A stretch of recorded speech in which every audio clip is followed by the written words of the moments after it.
Floricanto presenta.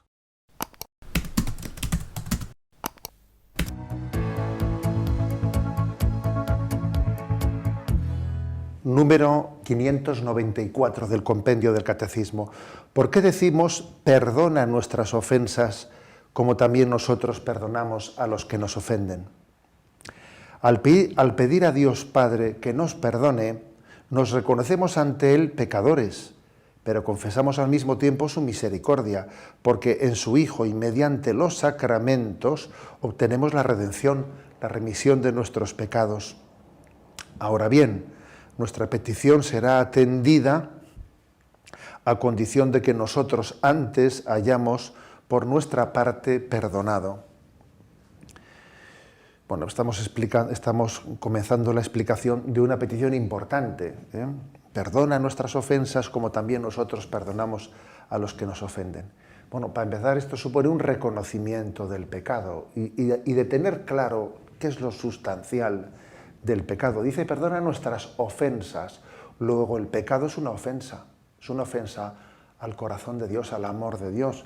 El pecado no es un fallo, ahí he tenido un fallo, no es un error.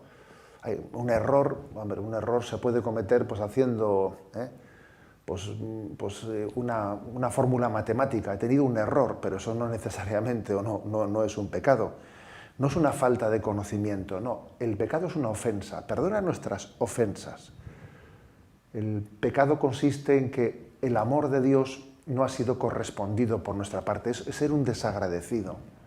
Dios nos ha amado con pasión, con una pasión en la que ha entregado su vida, lo ha dado todo, y que nosotros no respondamos a ese amor de totalidad de Dios, pues es una ofensa. Que el amor no sea amado, no sea correspondido. Eso es muy importante tenerlo en cuenta. Y entonces nuestra actitud tiene que ser la del publicano. ¿Recordáis ese episodio del capítulo 18 de Lucas en el que el publicano, el que fue justificado, el que salió justificado de aquel templo, es el que no se atrevía, ¿no?, a levantar los ojos ni a compararse con los demás, como aquel fariseo que decía, te doy gracias porque no soy como ese? No, el publicano decía, ten piedad de mí, Señor, que soy un pecador. Sabía que era pecador, tenía conciencia, ¿no? Luego la oración del Padre Nuestro, esa petición, perdona nuestras ofensas, parte de esa conciencia viva, de que nuestro pecado es una ofensa al amor de Dios. Pero al mismo tiempo es una confesión de su misericordia, porque pedimos perdón a aquel que sabemos que está deseando dárnoslo. Así de claro. No pedimos perdón a alguien que no acogerá nuestra petición, sino que sabemos que Él está deseando darlo. Quiere que se lo pidamos. ¿Por qué quiere que se lo pidamos?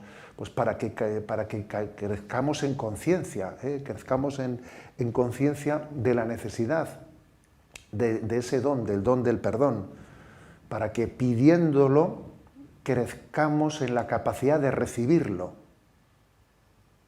Fijaros este aspecto.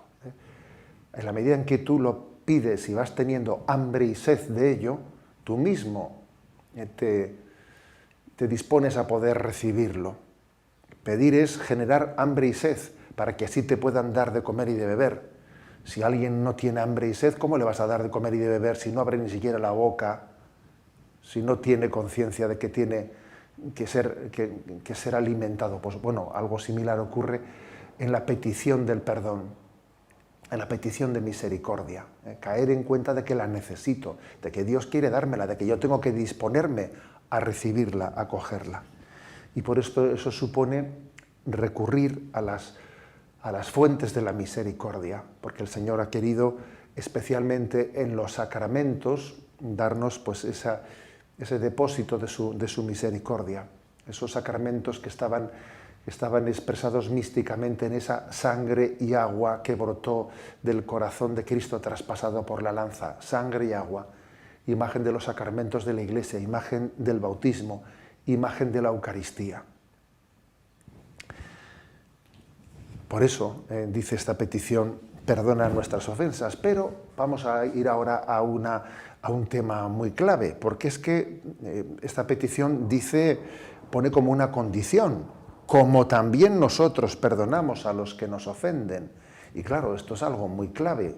Si no estuviese esta segunda parte, pues igual no hubiese sido necesario que el Padre Nuestro hubiese añadido la petición del perdón de las ofensas, porque podía estar incluida en las primeras peticiones del Padre Nuestro: hágase tu voluntad, santificado sea tu nombre, pero es que era importante subrayar: perdona nuestras ofensas como nosotros perdonamos a los que nos ofenden.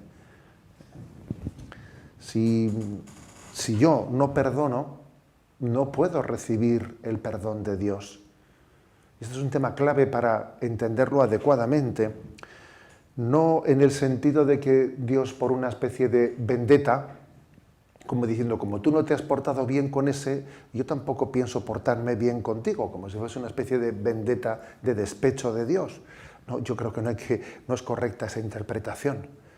Más bien, en otro sentido, en el sentido de que los pecados solo se le pueden perdonar a quien es consciente de que no lo merece, no merece el perdón. Entonces, claro, si yo tengo conciencia de que no merezco el perdón, sino que lo estoy pidiendo gratuitamente, obviamente, si tengo esa conciencia, estaré también perdonando a quien me haya podido ofender a mí, si no hay una gran contradicción. ¿O es que acaso pienso que ese que me ha ofendido a mí no merece ser perdonado, que yo no tengo por qué perdonarle gratuitamente, y sin embargo yo ante Dios pienso que sí debo de ser perdonado gratuitamente?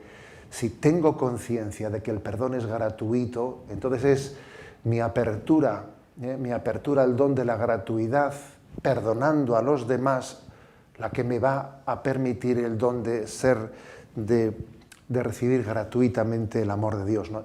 Nos adentramos aquí en esa parábola del siervo despiadado que está en el capítulo 18 de San Mateo, diciendo, pero hombre, un hombre tenía una gran deuda con su amo, ¿no? Y se le condonó esa inmensa deuda, y luego resulta que alguien tenía con él una pequeña deuda, y cómo es posible que él no fuese capaz de perdonar esa pequeña deuda, siendo así que había sido perdonado de la gran deuda a la que debía su amo. Por tanto, el perdón a aquellos, ¿no?, que nos puedan haber ofendido a nosotros, es como una autentificación de la conciencia de la gratuidad con la que somos perdonados por Dios, y eso nos capacita para poder recibir el perdón gratuito de Dios.